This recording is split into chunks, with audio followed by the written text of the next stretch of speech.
Hey, what's up, guys? I want to talk about this Kroger raffle that happened a few days ago. They have over 700 allocated bottles, 10 maybe unicorns, like a Pappy 20, 15, Family Reserve, maybe a Russell's 13. I assume the rest of the they have with Weller lineup.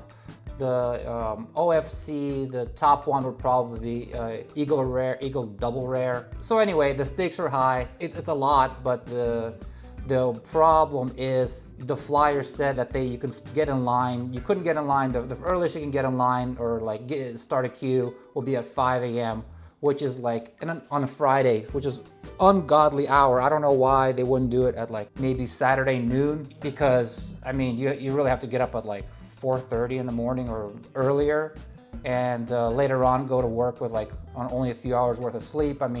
Yeah, technically, I guess you can go to bed earlier, go to bed at 8 p.m. or something like that. But if your sleeping cycle is different, good luck falling asleep. But anyway, so I knew it'd be sleep deprived all of Friday, but it is what it is. I thought I'd check it out. So we went there, right? We got there right at 5, and already we were coming up, and already though there were so many people. So I guess what happened is people drove in from all sorts of different states, and almost immediately 600 or 700 people got in line. Like I said before, you couldn't wait in line earlier than 5. There'd be police breaking it up. But I guess what people did is people just waited in the car in the parking lot and just jumped out as soon as the clock hit 5. So we get there, they start handing out these raffle tickets. We were probably, they have a total of 700 tickets. We were probably 650, something like that, towards the end of the line.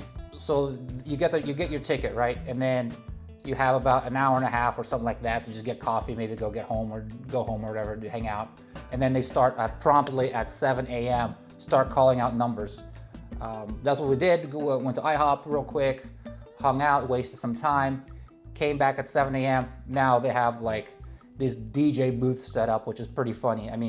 The whole concept is it's cool. You have a lot of bourbon enthusiasts. You just want to talk about bourbon and stuff like that. It's amazing, pretty cool. But just the time of it, it's everybody's just a little anxious, 3 or 4 cups of coffee. You're just trying to stay awake. It's this cold parking lot. So they had this DJ playing loud hip hop. It was a little, with the air horn and everything. It was a little weird, but okay. So everybody there, everybody excited.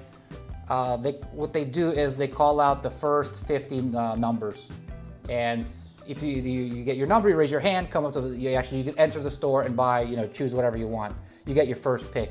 And it's a little surreal seeing some lady and her husband, I guess. They got the Eagle Double Rare, and then they had a security officer, a security guard, walk them to their car or whatever, because I guess that bottle is so precious or whatnot. But not that the crowd seemed very, very chill. I didn't think anything would happen anyway. But anyway, so they called the number. We were close. I was a couple, 1 or 2 digits away from being called a couple times, and towards the end of they only do they call out 50 numbers.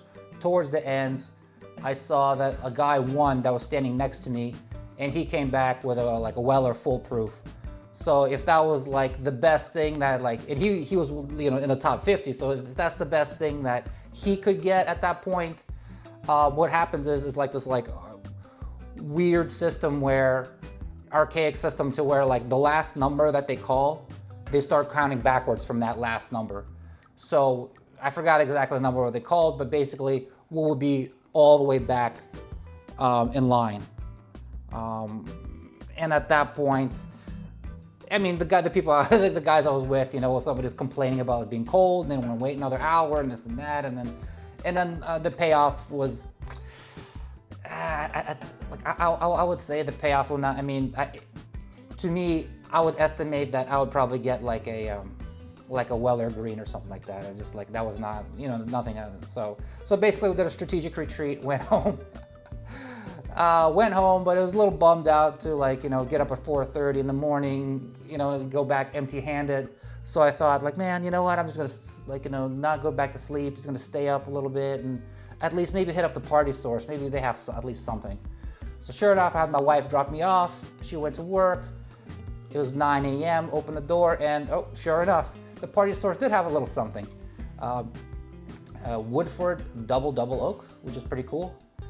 And then they had talked to the store clerk. They also had like 10 bottles of green chartreuse. That's kind of like everybody's looking for. It's hard to find.